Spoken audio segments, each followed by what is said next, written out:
Let's turn our attention now to the King of France, Louis XIV. Now, I introduced him to you in the beginning for the French Baroque context video. Let's return to him as he would have liked it, as he would have loved all this attention. He would have demanded this attention of us. Louis XIV might better be known as the Sun King. Sun King? Yes. His nickname was the Sun King, and he was a miracle birth. After 23 years of marriage and 4 stillbirths, his mom and dad had not had any surviving children, much less a male heir to the throne. So, what was the miracle? Well, okay. His mom and dad, they didn't really like each other that much after 23 years of marriage, and they don't like to spend time together. If they don't spend time together, they don't make any babies.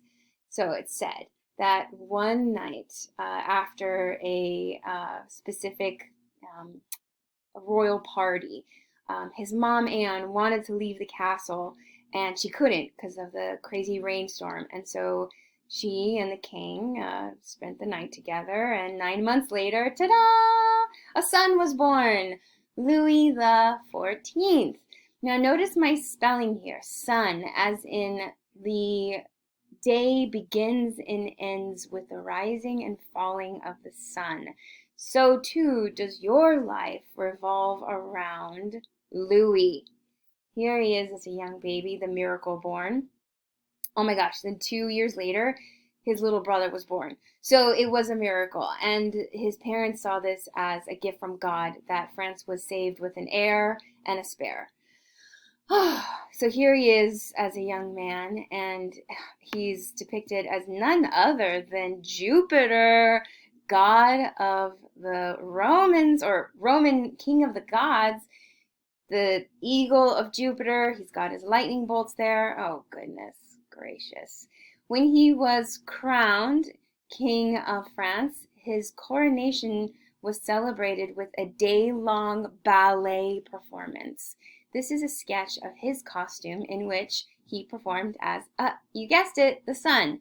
And the ballet performance was a day-long celebration in which him and other courtiers got to dress up and perform this new dance called ballet. Now, Louis, oh, look at him, so dashing, so handsome. He was extremely athletic as a young man. He was always riding his horse, and he had these fantastic, strong ballet legs. If you know any guy who does ballet, you know those guys are crazy buff. So he's like super sexy and super buff, and he's just fantastic and fashionable. If you want to know more about the Coronation Ballet, email me because one of my close friends did her master's thesis on it that culminated in a kind of condensed performance of the Coronation Ballet. It was fantastic. It was beautiful. It was insane. Loved it. Ugh, I'm getting sidetracked. Okay, so Louis, he is the catch of all of Europe, and he marries Marie Therese, the daughter of none other than Philip the Fourth. Why does that sound familiar? She is the eldest daughter of Philip the Fourth, our ugly Spanish king in Velázquez's painting. Not her. It's her older sister. You guys are hearing my 4-year-old. Philip the Fourth's first wife was a French princess, and with her they had Marie Therese. So technically, Marie Therese and Louis are cousins. Ew, I know. Here, this is a painting showing the symbolic marriage of Spain and France. Now, this was a political alliance because think about it. France, Spain, both of them are strong followers of the Catholic faith during this Counter-Reformation. So their alliance is not only good for politics, but also good for their religious war, the Counter-Reformation. Now, they immediately have lots of kids together. This is a This is quite a family portrait, isn't it? From left to right, we see the king and his queen and all of their children and uh, some of their I'm getting distracted by this. One of the things I will say is that it was said that during their time, their marriage together, that Louis was always extremely respectful of his wife, Marie Therese. He was devoted to her for the first year of their marriage before he started having his repeated affairs. Yeah, repeated affairs. So, I mean, he's king. I mean, he can't like keep it in his pants, of course. So, but he, for the first year of their marriage, he didn't have sex with anybody. And then afterwards, he was extremely respectful. And he made sure that all of his mistresses and misters paid respect to her as well. Mary Therese, she was very quiet. She wasn't very bright. She liked to spend her free time playing cards and gambling. She had no interest in the arts or literature or politics. She tolerated his infidelities. They had 6 kids together, and she died of an illness at the age of 44. And Louis is reported to have said, as he rushed to her deathbed and was with her, he was reported to have said, "This is the first trouble she has given me." Ugh. Okay. Louis. So, all of this lead up to our official royal portrait. This is by Hyacinthe Rojaud, and the title is Louis XIV. Now, this is painted in 1701, so technically not part of the 17th century, part of the 18th century, but it's only because Louis has been alive that long. Louis is about 63 years old at the time that this is painted. 63 years old? You want to see a 63-year-old man flashing you this leg? Okay, what is going on here? Well, we see the throne, and we see his crown, and we see his royal scepter, and we see him draped in the herald or the crest of the French monarchy, blue field with gold lilies, fleur de lis, right? Now, he stands here in this extremely familiar position. Ah, one hand on the hip. It's kind of like Charles. Well, guess what? They're cousins too. They were both about 5'4", and they both started going bald in their early 20s. Now, I am not trying to bald shame them. I am introducing this because when Louis XIV goes bald, he immediately starts wearing these elaborate wigs. And this starts a fashion statement for all men in France and therefore in Europe. Because remember, France is trying to make themselves the center of fashion and art. So Louis starts wearing these fantastic, glorious wigs. Everybody else around them is. Why? It's money. It's a statement. It shows that you're closely aligned with the king. It shows you have enough money to pay for these crazy expensive wigs and to maintain them. And it shows that you have the kind of job or position that doesn't have to worry about getting all sweaty and greasy or dirty in your wig.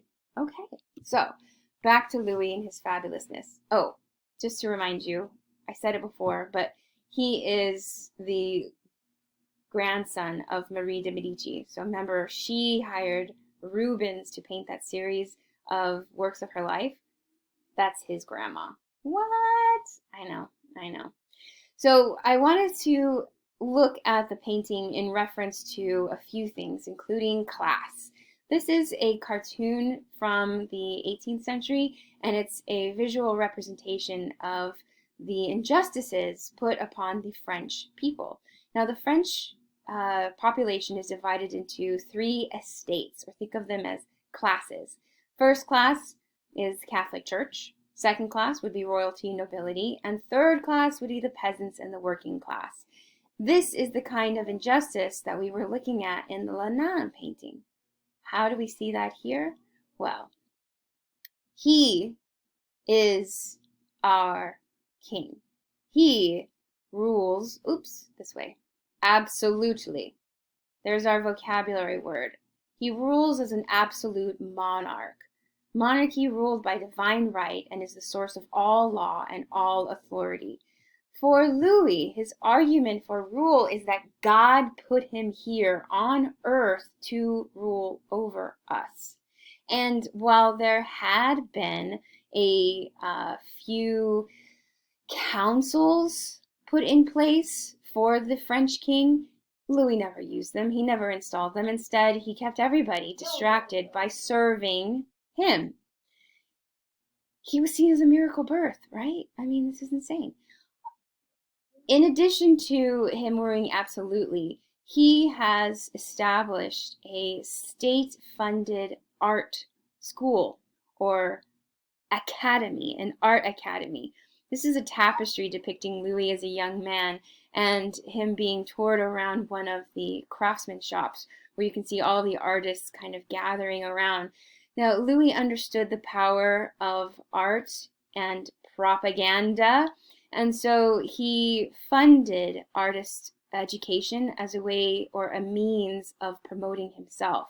So here we're looking at artists who have brought all of their paintings that celebrate the greatness of Louis.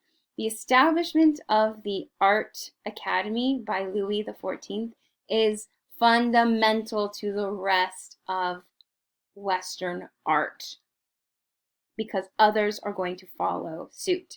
Other people are going to be like, what did France do?